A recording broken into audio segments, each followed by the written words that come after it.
Hello, I'm Doug, and this is the Taste and Sensibility channel, and we are at episode number 4 of Stinky cheeses, which are known for being some of the stinkiest there are. Technically, they're washed-rind cheeses, but that washing with a brine seems to promote the growth of a bacterium that just smells awful and is identical to the one responsible for human body odor. And today's cheese is brick cheese, which is a U.S. invention. And the history is described very well in this book by Liz Thorpe, The Book of Cheese.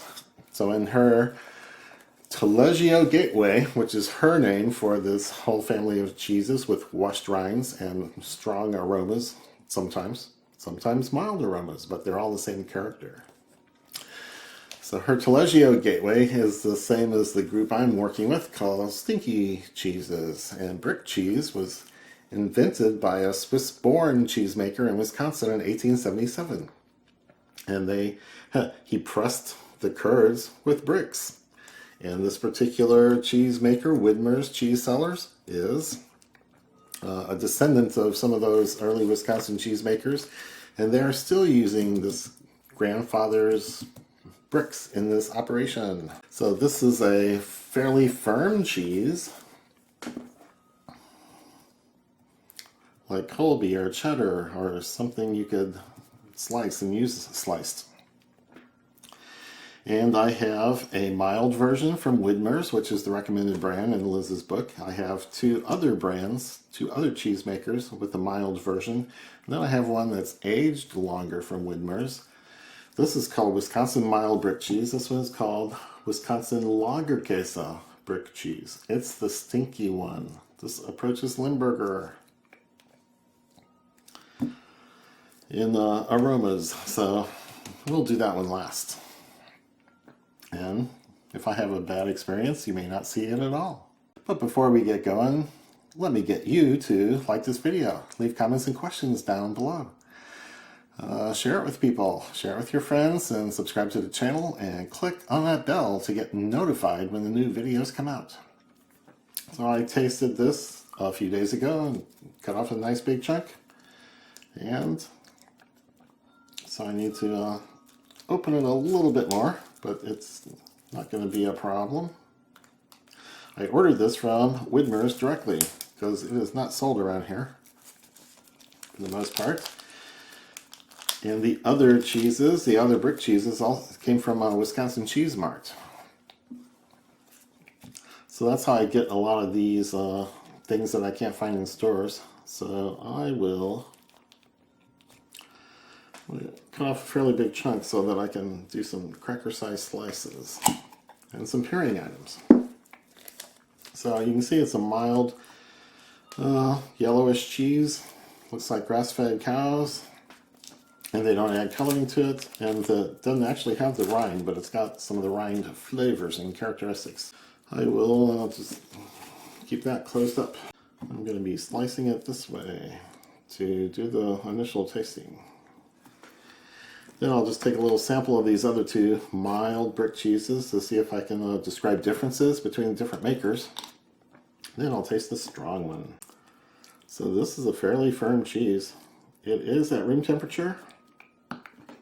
It's been out of the fridge for a couple hours now, and it's going to offer all the flavors and aromas that are available at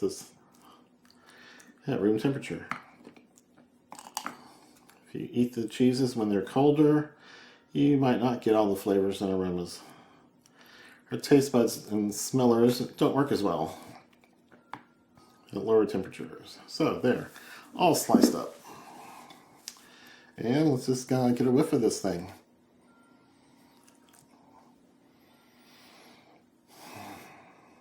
Has a tiny hint of that body odor aroma, but it is not strong in this particular piece I've been cutting.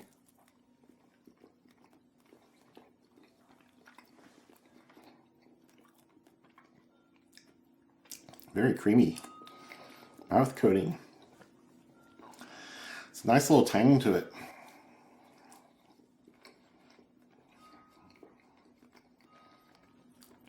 So this is fairly soft, like a low moisture mozzarella. This is very creamy, like a Havarti.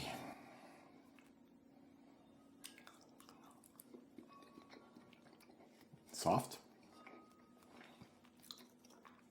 Creamy, buttery with a little tang. Yeah, I'm liking this. Don't pick up a lot of salt on it, but it must be well salted to have all those dairy notes and nice flavors. But it doesn't really stand out as a separate thing.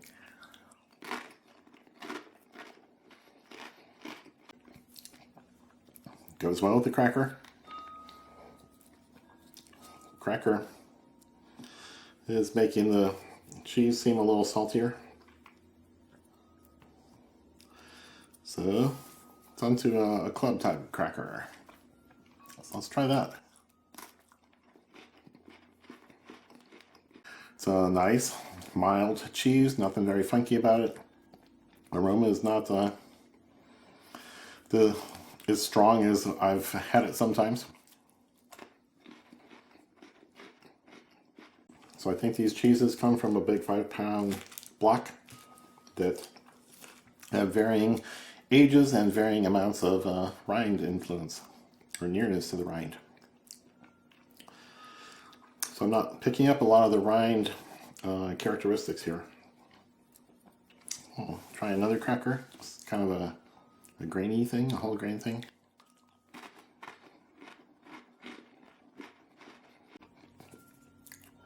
Yeah, that's going with every cracker. It's just a mild, friendly cheese without issues, as far as I can tell. So I'm going to move on over to pairings, do a couple, and then move on to the mild brick cheeses. So I've got a good sized piece here. I'm going to put on a fresh kiwi. This is very ripe, very juicy. I don't know if I want 1 or 2 pieces. I'll just go 1.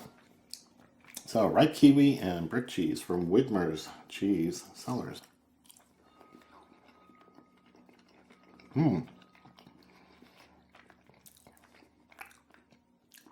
That goes, good combination.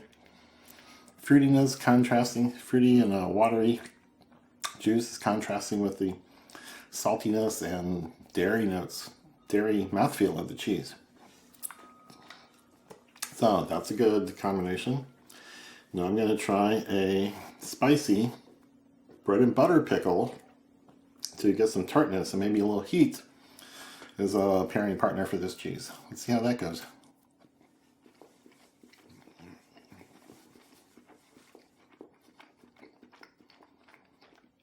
Ooh, weird combination. It's unlike anything I've ever had. So I would do it again and again and again, but some people might think that's weird.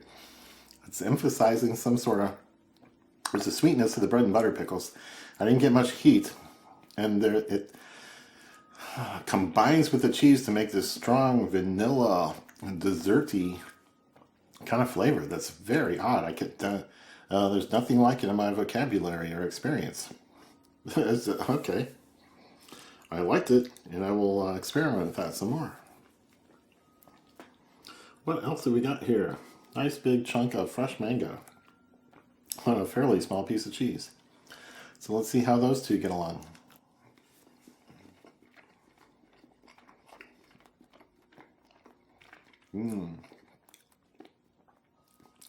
Very nice. Again, the fruitiness and watery juice is contrasting with the cheese saltiness and fat mouthfeel, and flavors very compatible. Just a medium body cheese and a medium body mango. Good combination. I'm gonna move on to a couple of blueberries, fresh blueberries.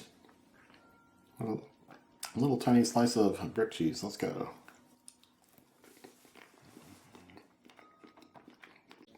Yeah, fresh fruits work really well with this kind of cheese.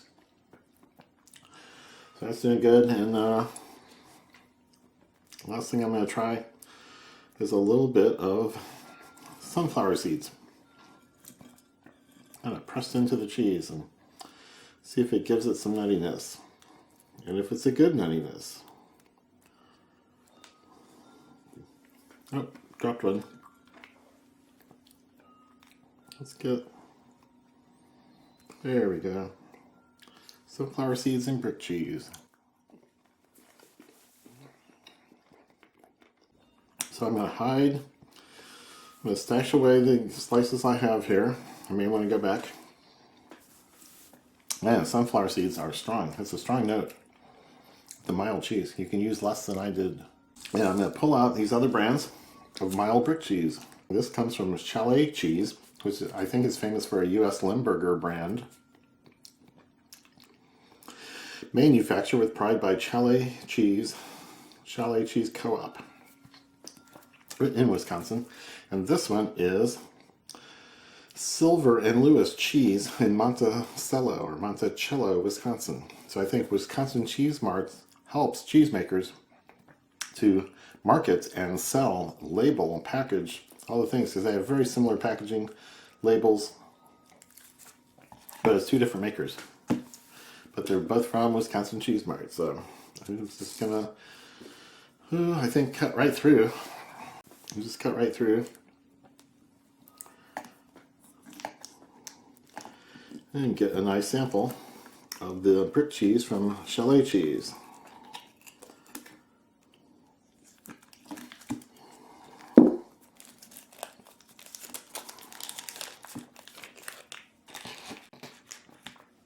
So,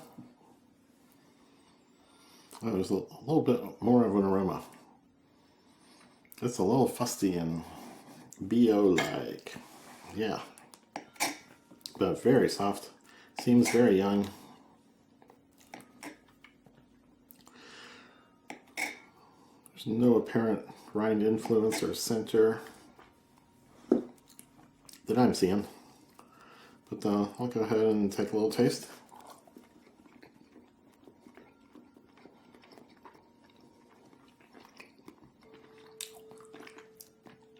Seems very soft. Very young. Probably not as salty as this Widmer's. And, oh, there's a tanginess that creeps in at the end.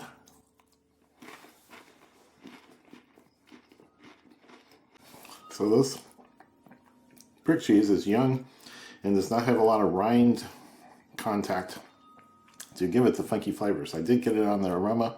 Smell is a little stronger than the Widmer's. Mild. But it's a fairly bland cheese that would go with lots of things, and it should melt easily and should not be offensive to kids or people who don't like strong flavors. So pleasant enough and inoffensive. I'm going to go into the other brick cheese from Silver and Lewis.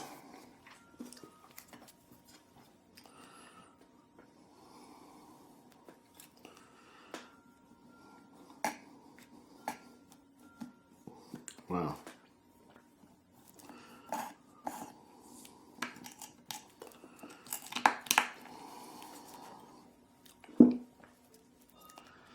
So it's hard to get started since it's under some tight plastic, but once you have a breech, you can get it out. This also seems and feels very squishy and soft. So I'm just getting samples of another mild brick cheese. A little bit of aroma. I don't think there's any funkiness or BO type aromas here. This is a cheese. Well, a little bit of dairy.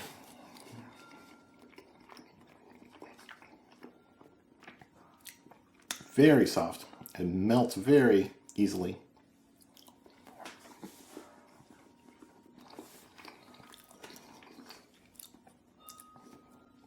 It's almost like, yeah, it's like a room temperature and low moisture mozzarella. I would think it would melt about the same way. So, Good cheeses, but not exactly what I was expecting being in this family. Very soft, very young, and nothing special. Whatever they do, I think you could do it with some other less expensive, more available cheese. Unless you're in Wisconsin and buy all these things all the time. Okay, now I'm gonna get into this actually stinky one. I can smell something through the plastic that's not too attractive. So, gonna have a good sized chunk of this one coming up. Of Widmer's cheese Cellars, Wisconsin Lager Kase. I think they don't have the umlaut that German would have. Oh, yes, there we go. That's strong. There's some orange character there in that rind. And that is a strong human body odor aroma, or several body odors.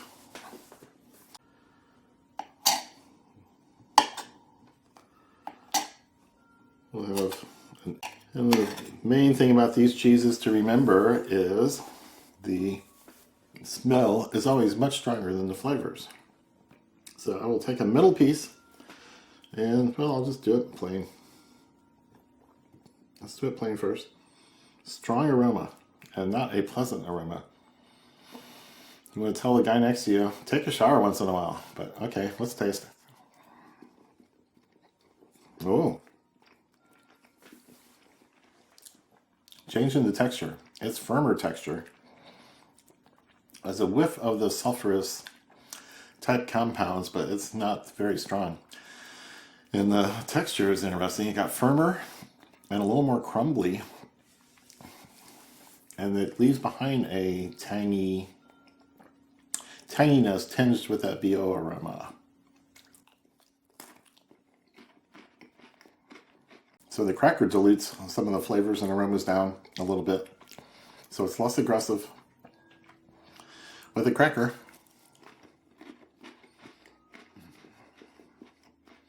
And still has a tangy finish that is a little on the sharp side. So that was a good thing. Well, doing it on flatbread. It was good and stood out a lot on that club cracker. Let's see how it does on a very neutral flatbread.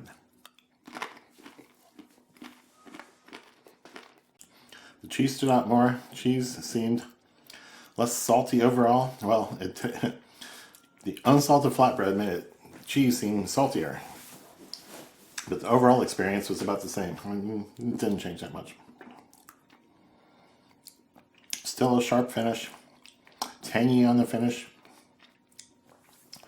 The BO aroma all over my oral nasal cavity. And I was going to try to do a pairing, maybe. Okay, sweetened bread and butter pickle with some heat from peppers. And juicy and vinegary and tart. Who knows what's going to happen here.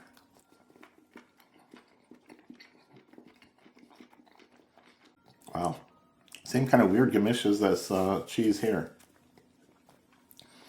I'm getting a little more of the heat, and the tang is definitely there at the end. So, this is not an ordeal to eat this cheese, but it's not at the top of my list for pleasantness either. So, let me do a couple other things. I'm going to pick up some sunflower seeds.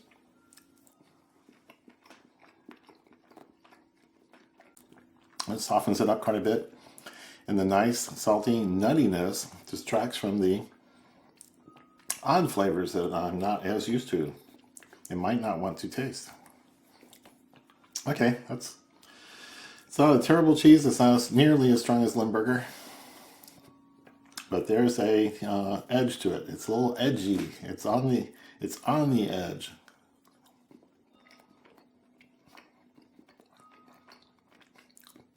So while I wouldn't say I like it, it's interesting and I will study it further. because I don't want to throw away stuff like this.